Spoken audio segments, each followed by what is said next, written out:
creating and managing reports. What do you think? Was that last nugget kind of mind-melting?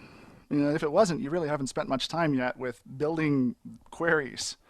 In fact, if you haven't really spent time yet building queries, stop right now and go back and re-listen to that nugget and spend a whole day just building queries.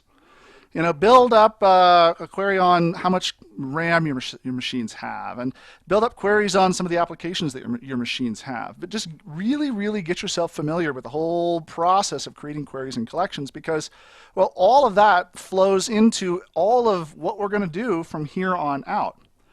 In fact, this nugget's almost a gimme. Compared to some of the relatively long nuggets we've had so far, this one's going to be kind of short because, well, the whole process of dealing with reports is much simpler than dealing with queries. Really, the real meat of the job has been done whenever you understand what those queries are. Now, all right, we have to understand first that queries beget reports. You are a config manager admin, or at least one in training. And you've got this beautiful config manager solution that you can go into the interface and pull up all this data and view the characteristics of the machines that you have. But at the same time, this interface, you're spending 20 nuggets really coming to grips with how to use this interface. So it might help to have a much simpler solution for your manager or the person in the asset inventory department or anybody else that really shouldn't have complete access to the whole console. And that's what reports are all about. Config Manager 2012 now integrates fully with SQL Server reporting services. Back in the previous version, there was a reporting services point, and then there used to be this thing we called a reporting point, which used a different version of SQL Server, or different service of SQL Server. Well, now in Config Manager 2012, we're fully SSRS integrated, and we're using Report Builder 2.0. So you'll see what this looks like. Installing the reporting services point onto your Config Manager server will enable some more features of IIS and actually make that IIS server ready to go for viewing via whatever browser your users have. In this nugget, we're going to talk about how you actually go about installing and managing a reporting services point. We're going to create and work with a few reports. We're going to manage some role assignments in SSRS. And then we're just going to kind of run some reports and create some subscriptions. Relatively simple stuff. Now, you might be wondering, okay, why would I want to have a separate reporting services point for my Config Manager installation? Right? Why would I need to separate out this reporting process from all the other processes that I think of? And the whole notion here is that reporting can sometimes be a bit of a tax on the systems that you have. If you have one system here whose job it is to be your config manager server, and maybe another system that's your SQL server, well, in a really big environment, it might be useful to have a third separate system that does nothing but reporting. By offloading the efforts onto this reporting server, well, you don't end up having to impact what you're doing here in your SQL server or here in your config manager server. So we haven't really talked about why all these roles get split up, but if you think about in your environment, what sorts of activities do you need to do? Well, in certain circumstances, splitting up these may actually be useful for you. I'm just going to, in this nugget, install all of this stuff onto the single server that we have here. This is, again, config mgr1. Taking a look back here in the queries node under monitoring. And let's see, we created that Systems with Microsoft Word installed query earlier. And in fact, I've created another query here called Systems with greater than or equal to 2 gigs of RAM. This is a great example of a type of query that has nothing to do with, or maybe very little to do with deploying software. And maybe you as the config manager admin, you might not care too much about which systems have greater than or equal to 2 gigs of RAM. But maybe the asset inventory person in your environment does. That person wants to make sure that everyone is at least at greater than or equal to 2 gigs of RAM.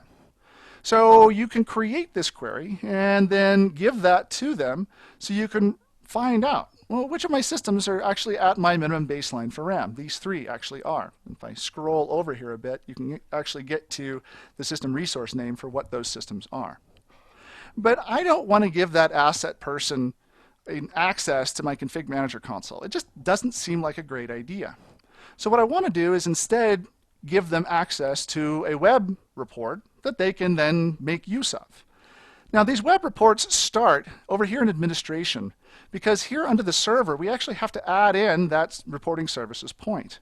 And the process to do that, relatively simple. Just like we did before, we want to connect up to whatever server we're going to install the point onto, identify the reporting services point here, choose the next button, identify the site database server name and the database name. If I click the verify button here, I can ensure that I've punched everything in correctly. Do I want to create a folder on the reporting services point, and what name do I want to give that folder? That will define what the path of that location will be. Which server instance do I want to use? And then down here at the bottom, which account do I want to use for actually enabling and working with that reporting services instance? Now, I have SMS client install in here as an account. That's the client push installation account. You would probably use a different account.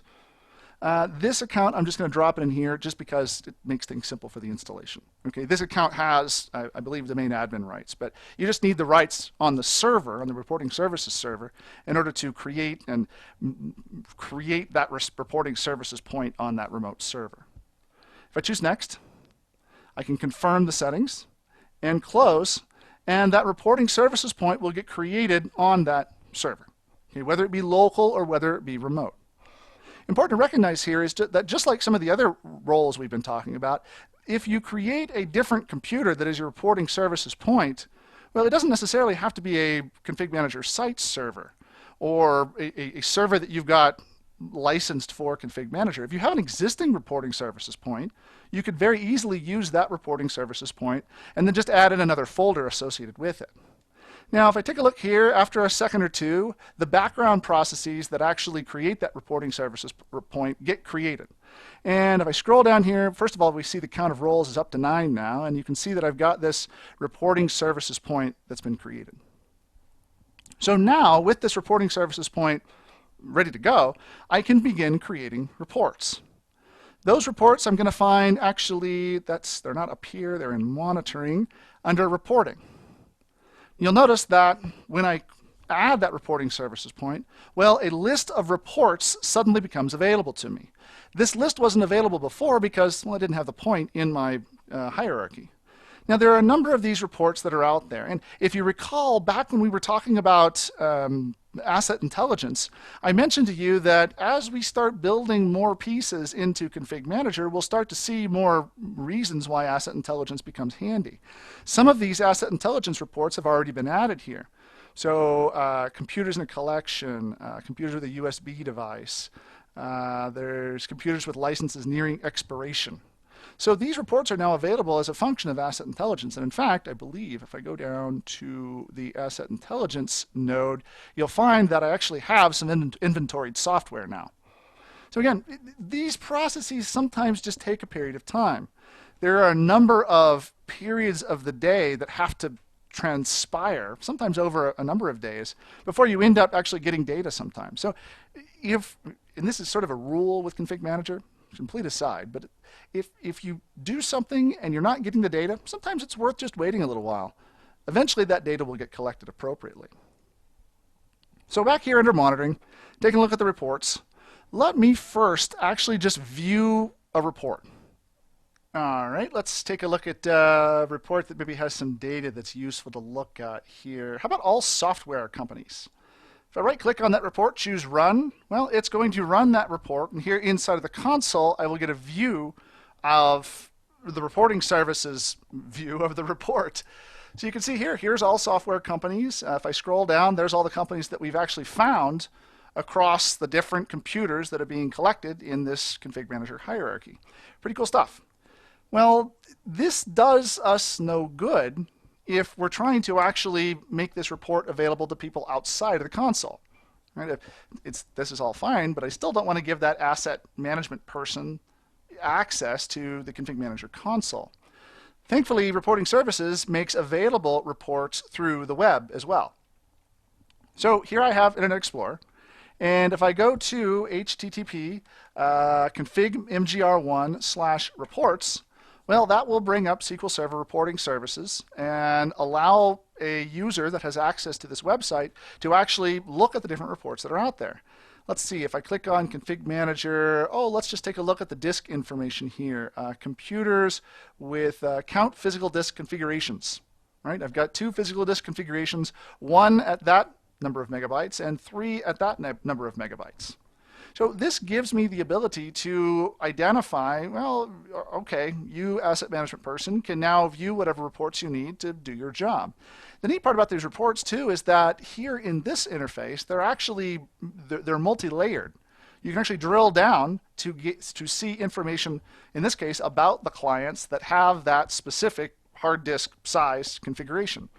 So here's client 1, and here's the interface type and the manufacturer and the media type. And if I drill down again, I can find, okay, here's the computer information for this computer, client 1, and that's about as far as I can go. So useful stuff here as it relates to these reports. Now, sometimes the default reports just aren't going to do it, just aren't going to cut it for your users. And you'll need to actually create your own reports in certain circumstances. You can create your own custom reports by right-clicking here on the Reports node and choosing Create Report. Now, if I do this here, you'll notice I get a little error message that appears. And because we have installed this Configuration Manager instance on top of SQL Server 2008 R2, we have a bit of a problem. SQL Server 2008 R2 actually uses Report Builder 3.0, but in this version of Config Manager with this hotfix level and update level, it's assuming that we're looking for Report Builder version 2.0. So if you try to create that report, well, you're going to end up with this little error message. Not to fear, though, that 3.0 version is actually already installed on this computer. All you need to do is actually a little registry hack to tell it to point to the right version of the Report Builder. If I go here to Run and bring up regedit, you'll notice in the location HKey local machine, software, WoW 6432 node, Microsoft, Config Manager 10, admin UI, and then reporting, we have this location here called Report Builder Application Manifest Name. And if I view the contents of that, you'll see that I'm using the 2.0, or I'm looking for the 2.0 version of this application. To point it to the correct version, boom. Voila! Now we are moving to the 3.0, or now we're pointing to the 3.0 version of this application. And in fact, if I go back here to Config Manager and attempt to run a report, you'll see that report viewer, or the report creator window appears. So this is the Create Report wizard. And I think I mentioned earlier that once you got the querying accomplished, creating the reports was the simple part. And that may have been slightly misleading, because even in this version of Configuration Manager, the ways in which you go about gathering data for reports is very different than the ways you go about gathering data for collections and queries. So remember how we were talking about this SMS provider, and the SMS provider provided this interface between Configuration Manager and its SQL database? And because of that, we're using that special SQL language, HUCL, to create those queries and collections. Well, when we create reports, we're using SSRS, and SSRS works directly with the SQL database. As a consequence, the types of reports that we create are actual traditional T-SQL statements and not this special WQL language.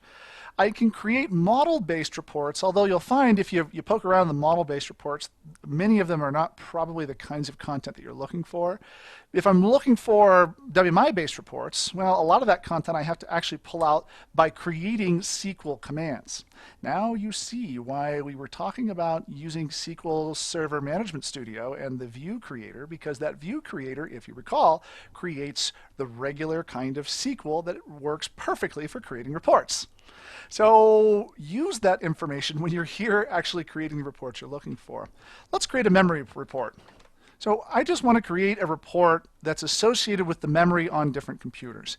And honestly, this entire process is fairly complex, and there's a lot of art to it. And I'm just going to show you kind of what the screens look like, and I'll let you spend time really understanding how you would create your own reports. So let's put that in the hardware memory folder here and choose the next button to create that report. When the report gets created, you'll notice that it actually launches the SQL Server Report Builder 3.0 as a separate application. And this application looks, as you can see, very different than what we were looking at in the Configuration Manager console. This is a SQL application, and so we're dealing with the minds of the SQL developers here. And again, I don't want to get too deep into this because this is a fairly advanced topic that is kind of challenging to do here. But as you can see, what we have to do is click here in this report to add one or more pieces of data. If I wanted to, for example, to add in a new table or a matrix, I can do so by creating a data set here. That data set connects up here to my Config Manager NGT reporting services location. And if I choose next here, it's going to prompt me for the username and password I would use to actually create that connection. If you recall, this is the password we used earlier for installing SQL services, or SQL SSRS. If I choose OK, well, I now need to design the query I'm looking for. So DBO views and then VGS memory is what we're probably looking for here. If we're looking for memory information, there we go. And if I select that, well, I can pull out, let's see, here is, for example, the storage total value that I'm looking for. I can apply filters down here at the bottom if I want to limit it to specific amounts of memory, and perhaps if I'm looking for 2 gigs or more, I can define it by storage total equal to or greater than 2 gigs. Choose next, and it allows me to arrange the fields. I can just put that storage total field over here in the summary values. Next again, and choose a layout, a style for how I want the document to look, and finish to create adding that field into the report. So this whole process, very similar to how you would go about creating reports in, for example, Access, if you've been using Access before, or if you're a SQL knowledgeable person, well, you may have used this at some point in the past. But compared to previous versions of Configuration Manager, the whole process of creating these custom reports, far richer, but at the same time, a lot more effort involved in generating those reports. So the last topic we have here that we want to discuss in this nugget relates to assigning the security for different views or different reports that you would create here inside of SSRS. As you can imagine, if I make available this website, I may not necessarily want every user to have access to every report. Back to my asset manager person. That asset manager person may need to know how much memory is installed onto the machines, but they may not need to know the forefront antivirus settings. That may be outside of their scope. So the way in which we go about actually defining how these reports get the permissions and the roles that they need is done from a couple of different locations. Now, at the root of the website, you'll notice I'm here in Config Manager 1/reports, and then it's populated everything else, but this is considered to be the root of the website. I can click the folder settings link here and choose new role assignment to link an Active Directory user or group with one or more roles that are associated with this website. So for example, if I want someone to be able to publish and link reports into my reports, I can give them this permission here. Do I want to give them access to Report Builder? Are they just a regular user? These are the larger roles that you can assign to a particular user or group. But tailoring down to specific reports requires going back in here into the Configuration Manager console and defining the permissions in this location. So, for example, if this all software companies report is one that we don't want your standard report viewing person to be able to see, if I right-click on it and choose Properties, the security rights are actually defined here in this location. So I have to break the rights that are being inherited from the parent and then add in new additional rights here in this location. So there are a lot of different places where permissions get assigned here because of how we've set up this role-based access control. But with that, you can very granularly create different roles and assign those roles different reports here within your reporting services infrastructure. We have one last topic left, and that last topic relates to subscriptions. And subscriptions are actually pretty exciting in that you can define for one or more users or for a group of users, the ability for them to receive reports on a regular scheduled basis. Now, right out of the box, and without any additional configuration, subscriptions allow us to deposit a copy of the report into a file share somewhere. If I want to actually send that report to a user, what I have to do first is actually make a connection to an Exchange server somewhere in my organization. You'll see back here under the administration node, I've skipped over this Exchange server connectors because this is a location where it begins to make sense. If I right-click and choose to add an Exchange server, I can actually connect up this config manager infrastructure to an Exchange server infrastructure for the purposes of sending out that report. And there are a number of different settings here. I'm not going to go through these mainly because I don't have an Exchange server infrastructure to show you. But recognize that you can use this as the secondary mechanism for delivering right into the inbox whatever reports you need to specific users. Back here under monitoring, though, to create a subscription, we need to take a look first at whatever report we actually want to deploy. So let me scroll here and find that memory report.